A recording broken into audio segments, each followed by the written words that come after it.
Okay, folks, hello, and welcome to this lecture that I'm doing today. Kind of a little different than maybe what we've done in the past or we've done tutorials. Today I am going to really try and give you a lecture, but I'm going to really make this very closely related to your textbook. So as I go through this, recognize this. Let me get that up on the screen. Okay, so I haven't been real adamant about requiring you to read, but I'll just tell you, Chapter 2 of Access, you have to read it. Okay, there's great information in it, and if I was truly teaching nothing but a database design course, I would probably spend a couple weeks here. So that's how loaded this chapter is with information.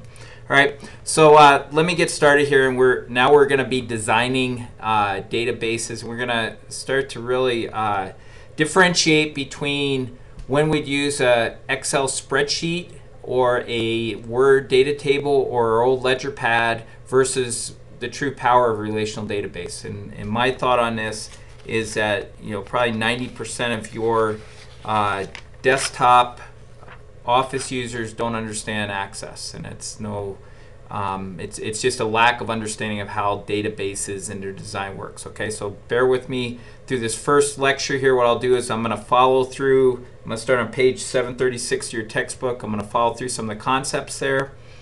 And then I'll diagram what a multiple table database might look like.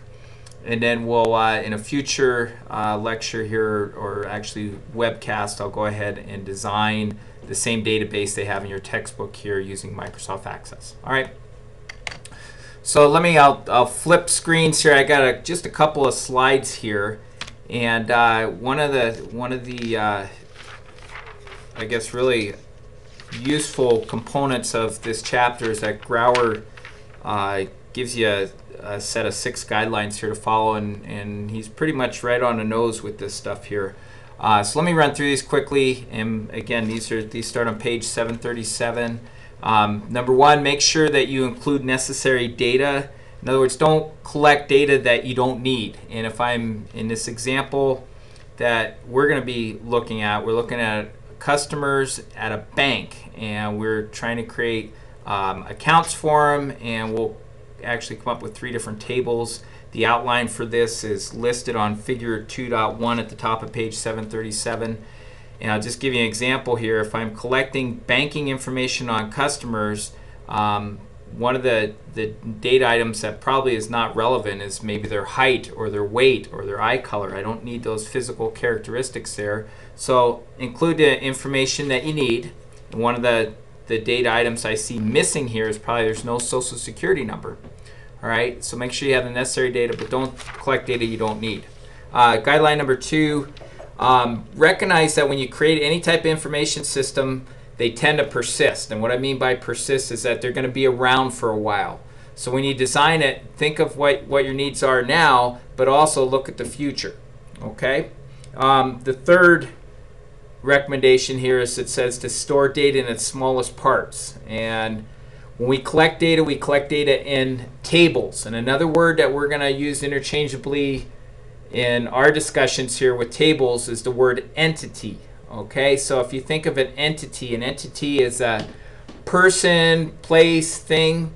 So when we start collecting data on people, we just we collect fields of information on just that particular entity. Okay, if we're going to look at bank accounts, then we collect information on bank accounts. So we start when we store our data in the smallest parts, we create tables that are smaller, that don't have a mixing of both accounts and people information. And then when we start collecting fields, we make sure we divide those fields up too. So for instance, rather than have a name field, we have a first name and a last name. And by doing that, if you think back to kind of a theme with databases here, we said databases, you want to sort, search, and filter. That's all end users really do with databases: sort, search, and filter. So if we want to filter by last name, it's difficult to do when we've put first name and last name in the same field. Okay, so separate data in its smallest parts. We can always combine it if we have a specific purpose for that. And an example how we can combine it, if you think back to our Excel unit, we had the concatenate function that allowed us to put data back together. So as you design your data, take it apart, and recognize that it's much easier to bring it back together than it is to try and take it apart after it's been designed. Okay. Number 4 here in the guidelines, calculated fields. Access 2010 has a feature that's known as a calculated field. This is new to Office 2010. And so what you'll find if you're using 2007 or an earlier database version, or for that matter any other database, it will not have the calculated field.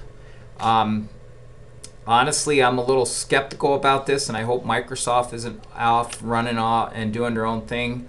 But in the last 20 years or so of relational database theory, the emphasis has been not to have calculated fields, but to have tables and to create queries based upon tables that utilize your aggregate functions, sum, average, count, max, and min, but not to store calculated fields. Microsoft's doing something a little different here. We'll see how it works out in some of their examples.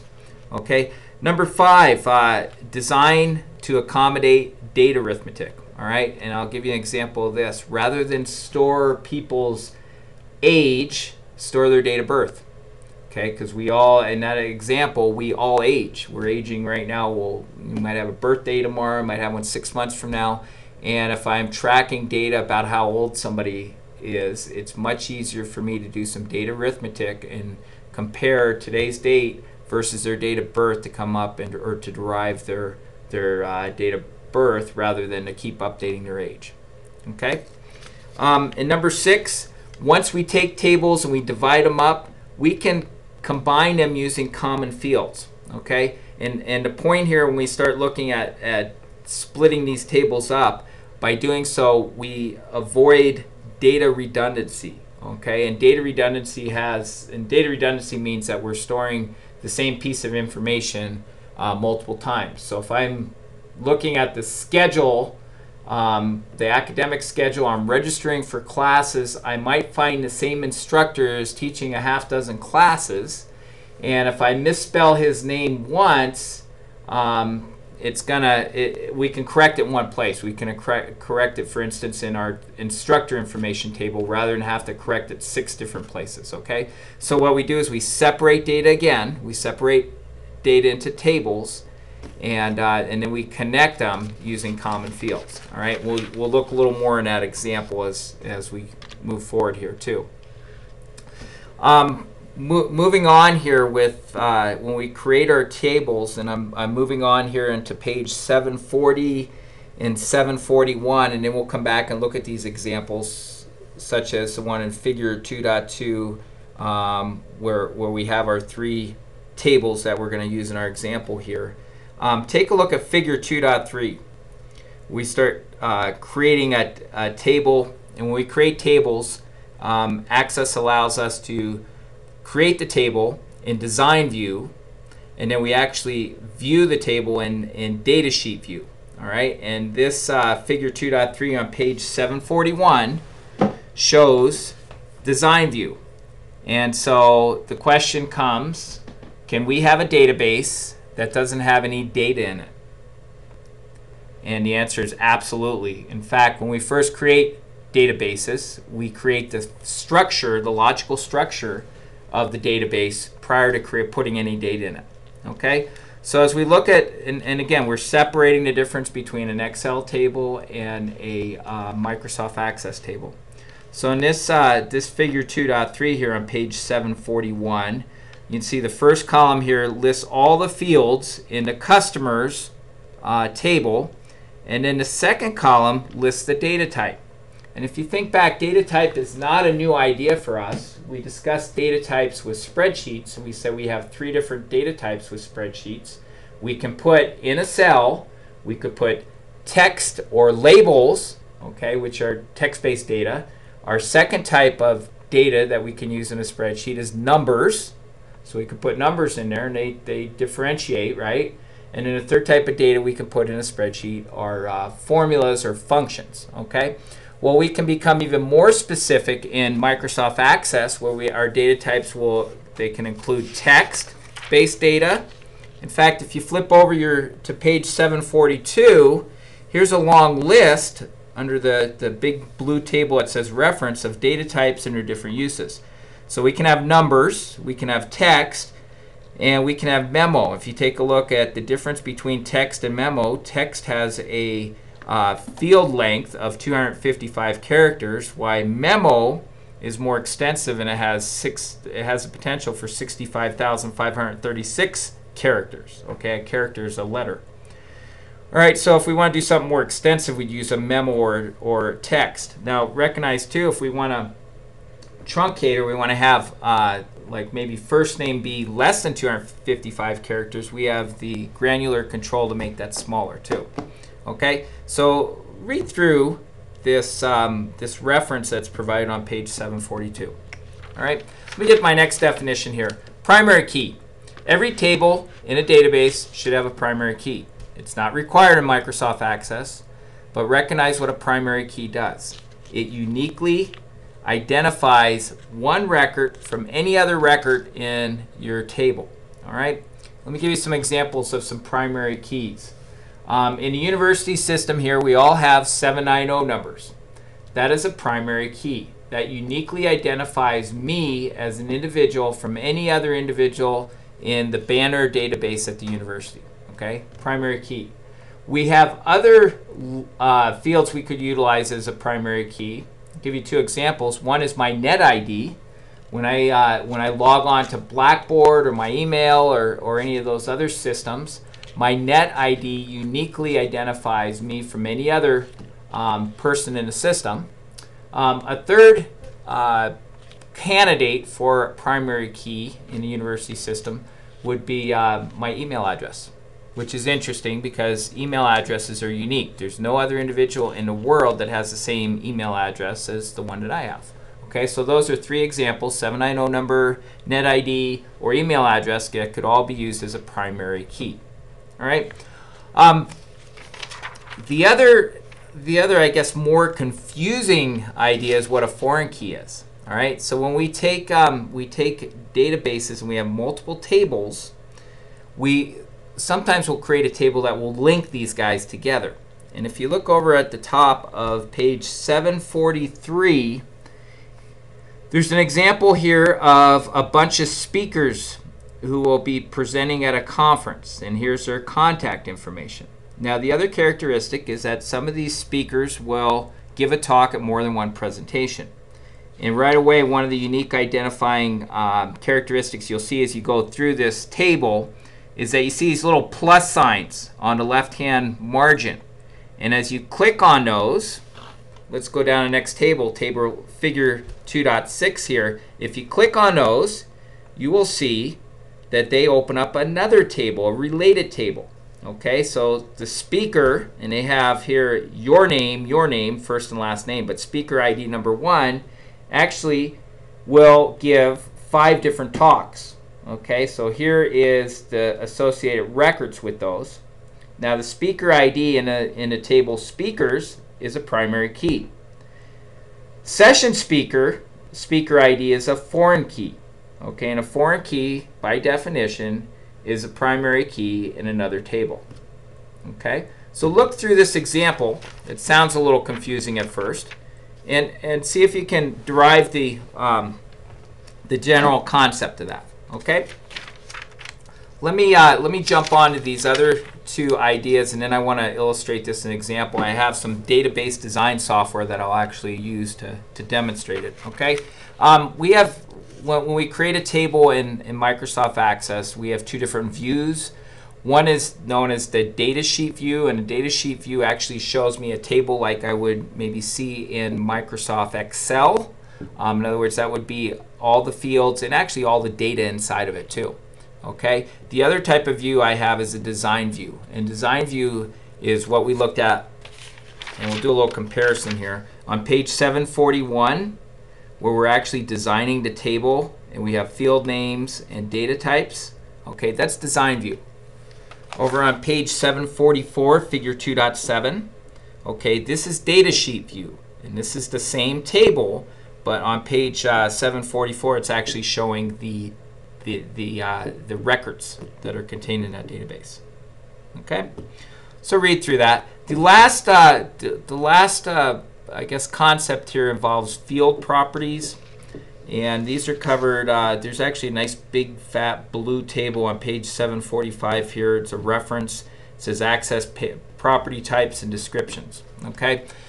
The other unique characteristic of Microsoft Access database or any other database is that we can assign properties to fields. All right, and by doing so, we can constrain or we can restrict the type of data that can be put into it. So for instance, if we want to have a default value that we put into a record, so for instance, maybe most of our customers are in the state of Montana, that the default state name would be Montana. Okay, that makes a lot of sense. So that might be something that we would constrain, and if you look at that reference here, one of the values that we could put in here, if you look under property type, we have a default value. And so that would show up on every new record we would create, and of course we could change that. Okay. Some other interesting ones, we can determine the size of a field, which we talked about a little bit already. We can determine an input mask, and we'll see an example of this where we put a social security number in. And we can also have validation rules. Okay, so that might limit what values we could actually put into a table. All right, so we'll come back to that. I will have a second example, but take your time as you read through this and really look at these. There's lots of good tables and figures and things like that going through this. Let's flip back over to page 740 if you would, and we'll go back to figure 2.2, and I am going to pull up another piece of software here called Microsoft Visio. And it's a diagramming software package, and it has different templates on it. This particular template allows me to create what are known as entity relationship diagrams, which are very similar to what we'll see in figure 2.2, where I can actually design a database. And then I'll also in our next video show you when we implement this how access, and I think you saw a little bit of this in chapter 1, they have a relationships tool where you can actually view relationships. Okay. In fact, this is so well featured that if you have the right version of Visio, you can actually design your database on paper and then actually push it into, you could engineer it right into your Microsoft Access or Microsoft SQL Server database. Really cool advanced tools here.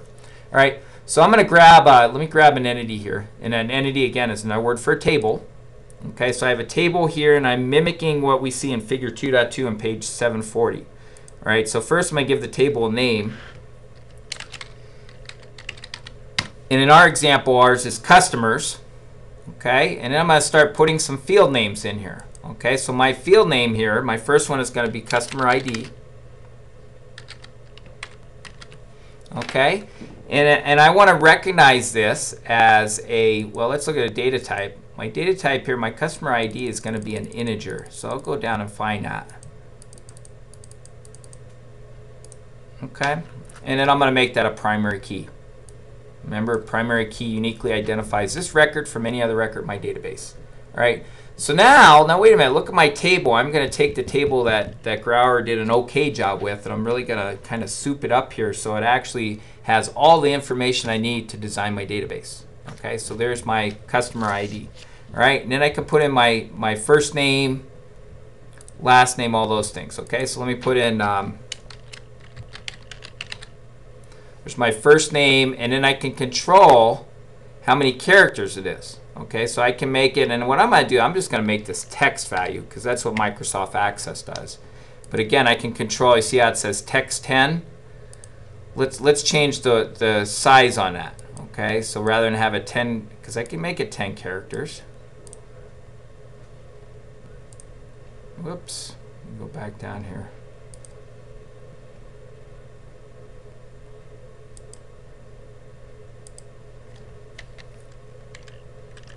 I make it 10 characters. I might come back to this here. There we go. Okay, so maybe I want to make that 20 characters. Okay, so my value is going to be 20 characters, or I could make it the default. Let's do the default here.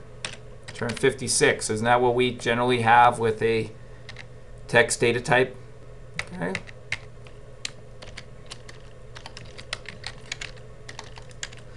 I might use another thing that we have here. If you notice here, they refer to this as Camel Case. Do you see how And I guess I'll make another general statement here about database design. And I'll use an analogy I use with all of our IT students, and I'll just say this really bold, nasty statement. Spaces are bad. If we put spaces in names, that actually to the computer looks like two names. Now I can get away with it in a number of applications. So for instance, if I name a file and I put spaces in that file name, I get away with that. Or a folder name. I can get away with it actually in Microsoft Access with my table names, and I can get away with it with my field names. But just in general, it's much cleaner for us to take spaces out.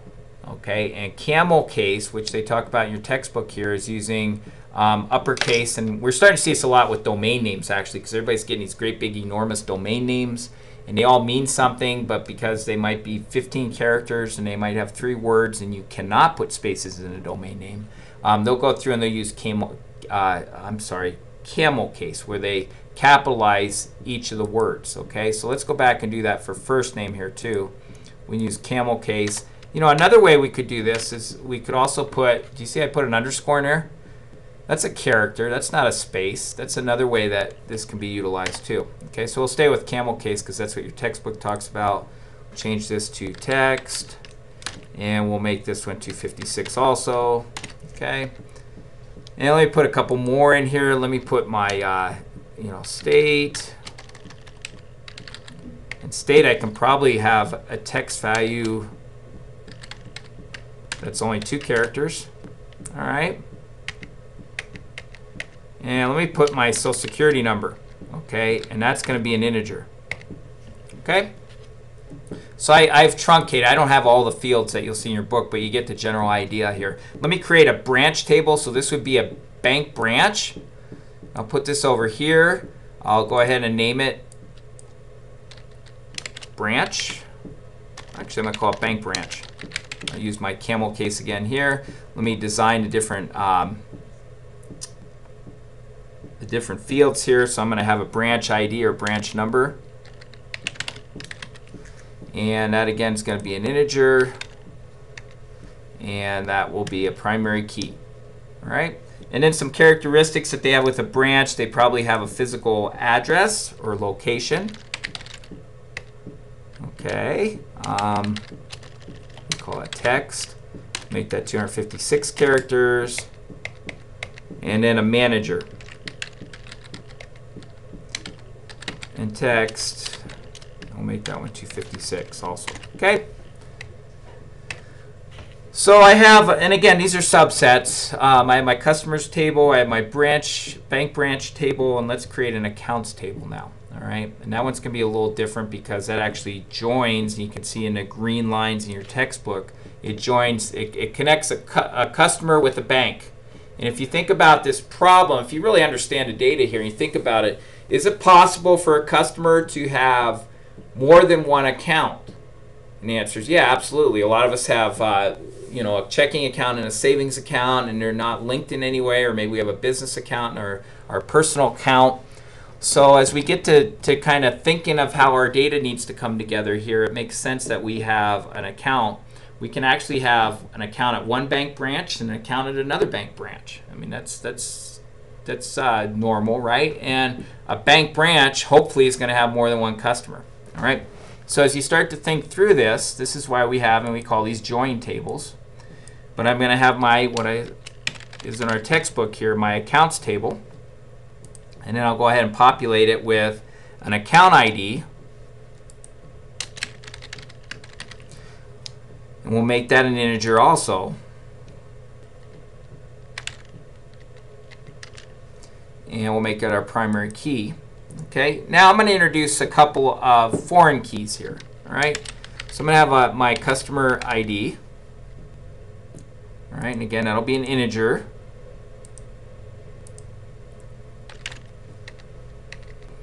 And then I'm also going to have my bank branch ID. Okay. All right, now whoops, I didn't use let's go back here. Use my Camel Case there again. All right, so let's take a look at this now. So we create an account, we get a customer, and we combine it with a bank branch. All right.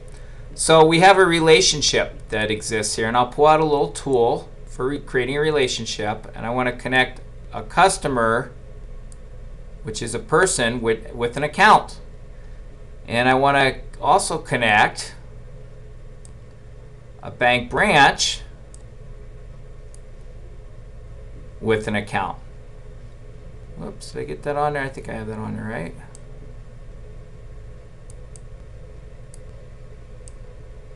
Let's try that again.